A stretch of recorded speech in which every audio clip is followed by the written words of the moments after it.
हमने science fictional movies में देखा है कि कैसे पृथ्वीवासी पृथ्वी से बाहर दूसरे ग्रहों पर जाकर बस्तियां बसाते हैं और हमारा भी कुछ यही सपना है कि हम अपने चंद्रमा और मंगल ग्रह पर बस्तियां बसाएं और एक इंटरप्लैनेटरी सिविलाइजेशन बन जाएं। लेकिन दूसरे ग्रहों या चंद्रमाओं पर बस्तियां बसाना अब सपना या साइंस फिक्शनल नहीं रह गया है, बल्कि अब ये हकीकत होने वाला है।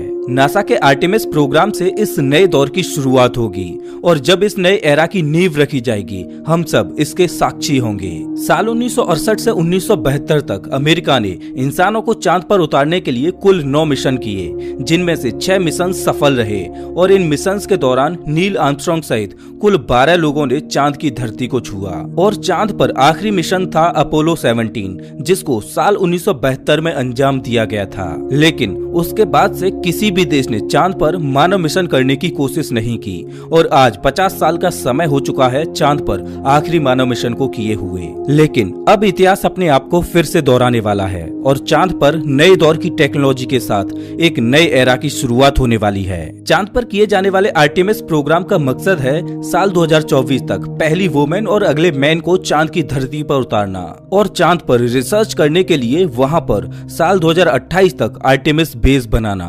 वैज्ञानिकों ने चांद पर आर्टेमिस बेस बनाने के लिए चांद पर एक बहुत बड़े गड्ढे सैकल्टन क्रेटर को चुना है, जो कि 12 मील चौड़ा और 2 मील गहरा है। सोचकर देखिए कि मानव निर्मित एक बहुत बड़ा लूनर बेस इस गड्ढे के अंदर काले अंधेरे में होगा। लेकिन आखिर चांद पर लूनर बेस बनाने की क्या जरूरत पड़ेगी और इसका आगे आने वाले स्पेस मिशंस के लिए क्या इस्तेमाल होगा?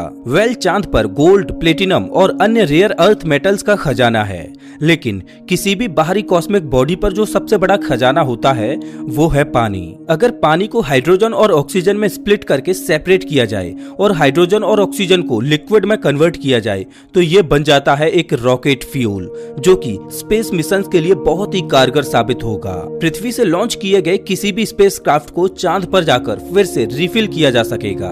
वैज्ञानिक मानते हैं कि सैकल्टन क्रेटर की गहराई में पानी बर्फ के रूप में दफन है।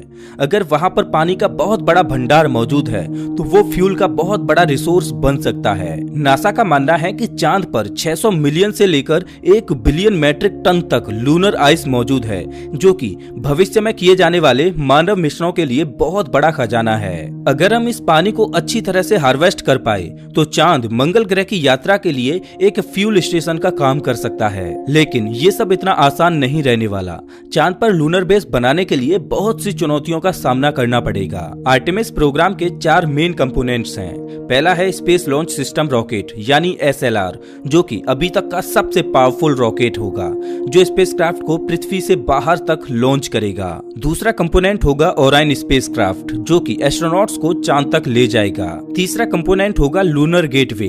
ये एक तरह का छोटा स्पेस स्टेशन होगा जो कि चांद के चारों ओर चक्कर लगा रहा होगा। और इस मिशन का चौथा कंपोनेंट होगा ह्यूमन लैंडिंग सिस्टम, जिसकी मदद से एस्ट्रोनॉट्स चांद की सतह पर उतरेंगे और ये सारे ही सिस्टम एक साथ ऑपरेट होंगे। चलिए अब जानते हैं कि आर्टेमिस प्रोग्राम को अंजाम कैसे दिया जाएगा। आर्टेमिस प्रोग्राम के पहले ही मिशन में एस्ट्रोनॉट्स को चांद पर नहीं उतारा जा सकता, क्योंकि ऐसे मिशंस में बहुत ज्यादा रिस्क होता है। किसी भी मानव मिशन को अंजाम देने से पहले ये सुनिश्चित करना जरूरी होता है कि चांद पर भेजने और वहां से वापस लौटने में जिस टेक्नोलॉजी का उपयोग हो रहा है वो टेक्नोलॉजी ठीक से काम कर भी रही है या नहीं। इसीलिए वैज्ञानिक अनमैन्ड मिशन करते हैं।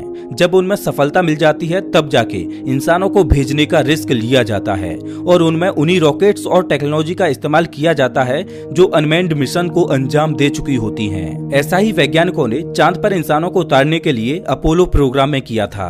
अपोलो 4, 5 और 6 इन 3 अनमैन्ड मिशन को सबसे पहले अंजाम दिया गया था। उसके बाद अपोलो 7, 8, 9 और 10 मिशन को अंजाम दिया गया, जिसमें एस्ट्रोनॉट्स तो थे लेकिन उनमें चांद पर उतरने के लिए लैंडर मौजूद नहीं था। मतलब इन मिशंस में एस्ट्रोनॉट्स को चांद पर उतरने के लिए नहीं भेजा था, बल्कि उन्हें केवल सभी सिस्टम्स को टेस्ट करने के लिए भेजा गया था। अपोलो 7, 8, 9 और 10 मिशंस में एस्ट्रोनॉट्स चांद पर गए तो थे, लेकिन वो चांद के ऑर्बिट में घूमकर फिर से वापस आ गए। जब वैज्ञानिकों ने ये सुनिश्चित कर लिया कि अब वो इंसानों को चांद पर उतारने में सक्षम हैं, तब जाके अपोलो 11 को लॉन्च किया गया और इंसानों को चांद की धरती पर पहली बार उतारा गया। ठीक उसी तरह से आर्टेमिस प्रोग्राम को भी अंजाम दिया जाएगा। आर्टेमिस प्रोग्राम के पहले फेज में 3 मिशंस किए जाएंगे, जिसमें आर्टेमिस 1 एक टेस्ट फ्लाइट होगी जिसमें SLS रॉकेट ओराइन स्पेसक्राफ्ट को लॉन्च करेगी, जिसमें कोई भी इंसान मौजूद नहीं होगा। इस मिशन का मकसद ये सुनिश्चित करना होगा कि एस्ट्रोनॉट्स को ले जाने के लिए जिस रॉकेट और स्पेसक्राफ्ट को इस्तेमाल किया जाएगा वो उनके लिए सेफ है या फिर नहीं। इस मिशन के दौरान 13 छोटे छोटे सैटेलाइट्स को भी लॉन्च किया जाएगा। आर्टेमिस 1 के बाद आर्टेमिस 2 को लॉन्च किया जाएगा, जिसमें एस्ट्रोनॉट्स को भेजा जाएगा। इस मिशन का मकसद होगा कि ओराइन स्पेसक्राफ्ट का लाइफ सपोर्ट सिस्टम भविष्य में होने वाले मून मिशंस के लिए लंबे समय तक सस्टेन करेगा या नहीं। इस मिशन में 4 एस्ट्रोनॉट्स को लूनर ऑर्बिट में भेजा जाएगा और ये एस्ट्रोनॉट्स वहां पर चांद की परिक्रमा करते हुए 4 दिन बिताएंगे। उसके बाद फिर से वे घर वापस लौट आएंगे और उसके बाद आर्टेमिस 3 को लॉन्च किया जाएगा, जिसमें पहली बार एक वुमेन चांद की धरती को छुएगी और 50 साल के एक लंबे इंतजार के बाद फिर से चांद पर इंसान पहुंचेंगे। आर्टेमिस 3 को 2024 में लॉन्च किया जाना है। स्पेस लॉन्च सिस्टम यानी SLS को साल 2011 से ही डेवलप किया जा रहा है, जब नासा ने पहली बार आर्टेमिस प्रोग्राम को अनाउंस किया था। ये अभी तक का सबसे पावरफुल रॉकेट है और ये दुनिया का सबसे सुपर हैवी लिफ्ट व्हीकल है। ये इतना पावरफुल है कि एक 32 मंजिला इमारत को भी उछालकर फेंक दे।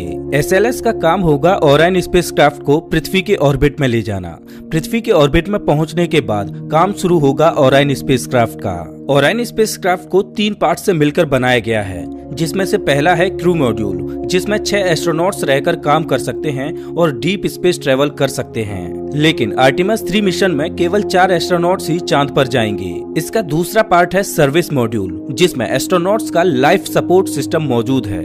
सर्विस मॉड्यूल का ही काम होगा क्रू मॉड्यूल में पर्याप्त प्रेशर और ऑक्सीजन बनाए रखना। साथ ही सर्विस मॉड्यूल में एक इंजन भी है जिसको डीप स्पेस में ऑपरेट किया जाना है। और ओराइन का तीसरा पार्ट है एबॉर्ट सिस्टम। इसका उपयोग मेनली एस्ट्रोनॉट्स की सेफ्टी के लिए है। अगर बाई चांस लॉन्च से लेकर पृथ्वी के ऑर्बिट में प्रवेश करने तक मिशन में कोई गड़बड़ी होती है तो एस्ट्रोनॉट्स इस अबॉर्ट सिस्टम की मदद से अपनी जान बचा पाएंगे। पृथ्वी के ऑर्बिट में एक बार ओराइन के पहुंचने के बाद लोड कम करने के लिए अबॉर्ट सिस्टम को हटा दिया जाएगा, क्योंकि अब ओराइन खुद ही सेफली अबॉर्ट कर सकता है। रॉकेट से अलग होने के बाद ओराइन स्पेसक्राफ्ट चांद की ओर गोली की रफ्तार से भी तेज गति से बढ़ेगा। आर्टेमिस प्रोग्राम को नासा अकेले अंजाम नहीं देने वाला, बल्कि इस मिशन में कुछ अंतर्राष्ट्रीय और प्राइवेट कंपनी भी सहयोगी होंगी। ओराइन स्पेसक्राफ्ट चांद तक तो पहुंच जाएगा, लेकिन ओराइन अपने साथ चांद पर उतरने के लिए लैंडर को नहीं लेके जाएगा। इसीलिए स्पेसएक्स इस मिशन के पहले ही चांद के ऑर्बिट में ह्यूमन लैंडिंग सिस्टम को प्लेस कर देगा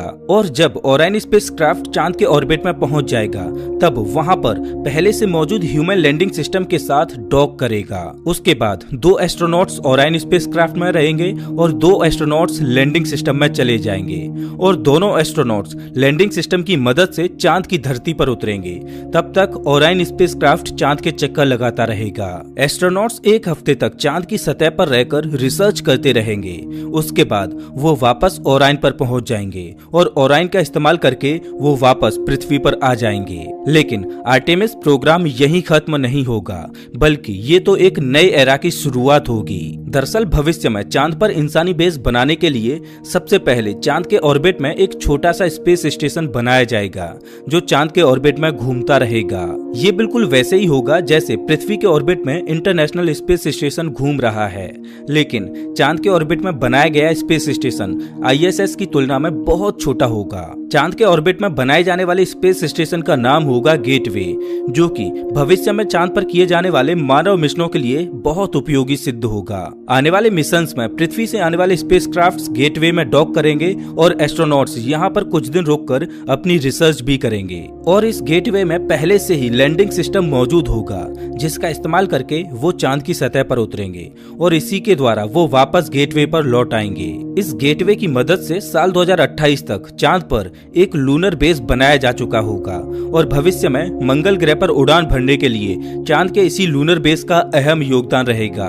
दोस्तों, हम बहुत लकी हैं कि स्पेस के इस नए एरा की शुरुआत के हम साक्षी बनेंगे। तो दोस्तों, इस वीडियो में बस इतना ही। वैसे आप हमारा ये वीडियो कौन से शहर से देख रहे हो हमें कमेंट करके जरूर बताएं। अगर आपको ये वीडियो अच्छा लगा हो तो इसे लाइक करें और ऐसे वीडियोज के लिए चैनल को सब्सक्राइब करें, साथ ही बेल आइकन दबाएं।